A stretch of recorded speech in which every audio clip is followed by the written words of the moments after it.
오늘 아침부터 조사에 들어간 이재명, 약 10시간 반 만에 조사가 마무리됐는데 끝났습니다. 오늘 오후 9시쯤 이재명에 대한 피의자 신문을 종료했고, 왜 종료했냐 하니까 이재명이 심야 조사에 동의하지 않았기 때문이라고 합니다. 인권보호 수사 규칙에 따라서 오늘 오후 9시부터 내일 오전 6시 사이에 심야 조사는 당사자의 동의가 있을 때만 할 수 있는데, 이재명이는 지난 1월에서 2월 성남FC 불법 후원금 의혹과 대장동 위례 신도시 특혜 의혹 등으로 3차례 검찰에 출석했을 때도 심야 조사에 동의하지 않아가지고 한 10시간 만에 조사를 끝내버린 경력이 있습니다. 이 도사죠, 도사. 검찰 조사에 대한 도사.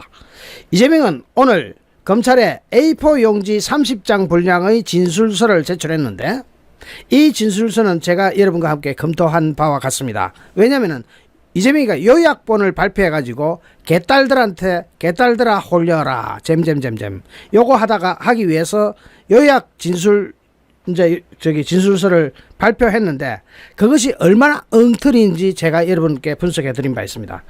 검찰은 약 300쪽 분량의 질문지를 준비했는데, 이재명은 상당수 질문에 진술서로 가름한다는 취지로 대답했다고 합니다. 자, 무슨 질문이 나오면 진술서에 있으니까 그걸로 가름. 다만 필요에 따라 적극적으로 입장을 설명하기도 했다고 민주당이 밝혔는데, 민주당이 이렇게 밝히는 것은 계속적인 묵비권 행사, 진술 거부권 행사, 이거에 대한 비판이 부담됐던 모양이죠. 그래서 실제로 필요에 따라 적극적으로 입장을 설명했는지 안 했는지는 모르겠지만 이재명이가 그랬다 하고 민주당이 밝혔습니다. 이재명은 조서 열람을 거친 뒤에 늦어도 오늘 밤 또는 오늘 자정을 넘기는 그 시간쯤 서울중앙지검을 나올 것으로 예상됩니다. 자, 여기서 이재명이가 오늘 조사받은 내용에 대해서는 제가 여러분께 너무 여러 번 확실하게 보고 드렸기 때문에 따로 분석하지 않겠습니다만, 이제 이재명은 여기로 끝났느냐? 아닙니다. 이제 수원지검에 또 출두해야 합니다. 수원지검에는 뭐 때문에 가고 오늘 뭐 때문에 조사받았습니까? 오늘은 성남시장 시절의 백현동 개발 비리 요 부분입니다. 그 사건 피해자 신문으로 검찰에 출석해서 조사를 받았고, 이번이 4번째고 5번째 미리 예약되어 있습니다. 어디로 가느냐? 수원지검에 가가지고 쌍방울 그룹의 불법 대북 송금 사건을 수사 중인 수원지검에 조만간 의혹의 정점인 이재명을 불러서 조사를 할 예정입니다. 검찰은 백현동 사건하고 또 쌍방울 그룹의 대북 송금 사건 요 2개를 엮어가지고 한꺼번에 구속영장을 청구할 것으로 전해집니다. 자, 이 2개 사건에서 이재명이가 빠져나갈 수 있느냐? 못 빠져나갑니다. 단적으로 이야기하면 판사만 제대로 된 판사라면, 정상적인 판사라면 절대로 못 빠져나갑니다. 구속입니다. 100%. 그럼 구속이 되려면은 국회에서 체포동의안 표결을 해줘야 되죠. 이재명이는 비회기 때 불러라, 회기가 없을 때 부르면 나가겠다, 100번이고 1000번이고 나가겠다라고 큰소리 쳤는데, 회기가 안 열리면, 비회기가 없으면, 그러니까 회기가 안 열리면 나가는데 비회기를 없애버리면, 즉 방탄국회를 계속 열어버리면 이재명 나갈 일 없습니다. 자, 그러면 검찰은 억지 청구라도 해야 되는 것이고, 앞서 검찰이 올해 2월달 대장동 위례 신도시 개발 비리 그리고 성남FC 불법 헌금 사건으로 구속영장 청구했지만은 국회 본회의에서 체포 동의안이 부결된 바 있습니다. 자, 만약에 이재명이는 그때 당시에 체포 동의안이 표결되었다면은 6개월 전에 이미 사회에서 격리되어 있을 겁니다.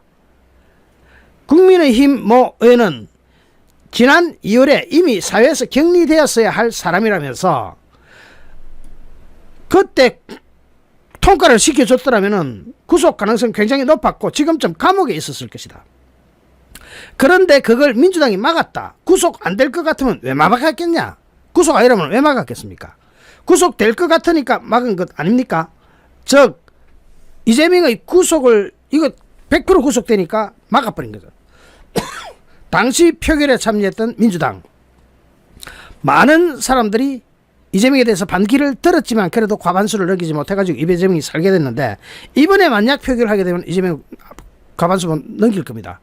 그러니까 가는 거죠. 자, 지금 이재명이가 만약 지 말대로 비회기 때 불러라. 왜 검찰이 그거 눈치 봐야 됩니까? 비회기고 회기고 그냥 하면 됩니다.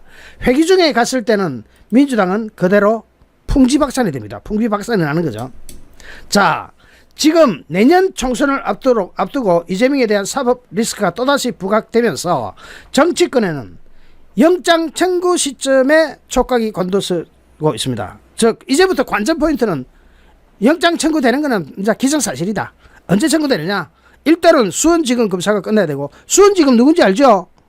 대북송금 아닙니까? 쌍방울 대북송금. 그런데 이화영 전 평화부지사가, 경기도 부지사예요. 그래도 부지사가 말을 싹 바꾸게 됩니다. 이재명한테 보고했다, 승인 받고 이랬다. 그럼 이재명 못 빠져나가죠. 그래가지고 이재명 부인이 법정에서 부부 싸움을 하면서 저거 남편이 이화영인지 이재명인지를 구분하기 힘들 정도로 이재명 편을 들어버리면서 이화영이 열을 번쩍 올리게 만들었습니다. 그러다가 변호사까지 지금 막 얽히고 설켜 있죠. 이화영의 부인이 왜 그랬겠습니까? 이재명을 왜 살리고 싶어 했겠습니까? 저는 그 부분이 도통 이해가 안 됩니다. 그런 사람하고 결혼 생활을 해야 되는 이화영도 끔찍하겠죠. 저게 내 마누라인지 이재명이 마누라인지 구분이 안 되니까 바로 그 사건이 수원지검에 출두할 사건입니다. 자, 이재명은 비회기 때 영장 청구해라, 제발로 출석에 심사 받겠다고 목소리 높였지만 비회기가 언제 될지가 알 수가 없어, 이놈 민주당이. 자, 서울중앙지검 반부패 수사 일부 엄희준 부장검사팀은 오늘 이재명이를 특정경제범죄가중처벌법상 배임, 위정교사 등 혐의로 소환 조사했는데, 지난 2월달에 성남시청, 성남도시개발공사 등 40여 곳을 대대적으로 압수수색하면서 이 사건 수사를 본격화한 지 6개월 만이었습니다. 이재명이는 지난 1월 10일에 수원지검 성남지청에서 성남FC 사건으로 조사를 받은 뒤에 대장동 위례 사건으로 서울중앙지검에서 1월 28일과 2월 10일 두 차례 조사를 받은 후 이제 국회로 넘어갔었죠. 국회에서 이재명을 살렸죠. 이번에 또 넘어가고 또 살릴 것이냐? 이번에 그래 되기는 쉽지 않을 겁니다. 국민권익위원회가 일명 김혜경 법인카드 유용 의혹의 공익신고자의 구조금 신청을 무려 8개월이나 전혀 접수조차 안 하고 이 뭉개다가 8개월이 지나서야 접수를 했습니다. 오늘 22일 매일경제 취재 결과 권익위원회는 작년 12월 달에 공익신고자가 신청한 긴급 구조금을 올해 8월에서야 접수 처리했는데, 자, 그동안 8개월 동안 미루는 기간 동안 국민권익위원장이 누구였습니까? 6월 말까지 전현희였죠. 그리고 그때 당시에 신청을 안 받았다고 하면은 누군가의 지시에 의한 것일 수 있고, 그 담당자가 신청을 일부러 안 받고 뭉개버린 담당자는 권익위원회 위원장이 새로 부임해 오더라도 그냥 일관되게 하던 대로 진행한 것 아닌가, 그냥 무시하기로. 그래가지고 신청 자체를 안 받았습니다. 신청을 받아가 심사하고 그런 게 아니고 신청 자체를 8개월이나 지나서 받았는데, 이 담당자 전현희하고의 연관관계, 전현희로부터 무슨 오다를 받았는지 안 받았는지 이거 수사해야 되는 상황 같습니다. 작년 2월달에 이재명의 배우자 김혜경 씨의 경기도 법인카드 유용 의혹을 공익 제보한 A씨는, 이분 실명 다 아시지만은 댓글에 적지 말아주죠. 이분 굉장히 지금 신변 위협을 받고 있습니다. 신변 위협을 느끼고 있습니다. 자, 공익 제보한 A씨는 이재명 측이 자신의 집 주소 등 개인정보를 모두 알고 있어가지고 경찰에 의해 신변 보호를 받고 있는 상태입니다.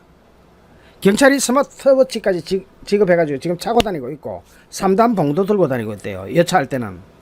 왜냐면은 이재명 주변에서 진짜로 희한한 이상한 자살, 자살 당한 것이 아니냐 하는 의혹이 지금 충만한 상태죠. 그런 상태에서 이분은 뭔가를 알고 있기 때문에 더 불안한 겁니다. 제가 그 부분 좀 이따 얘기합시다.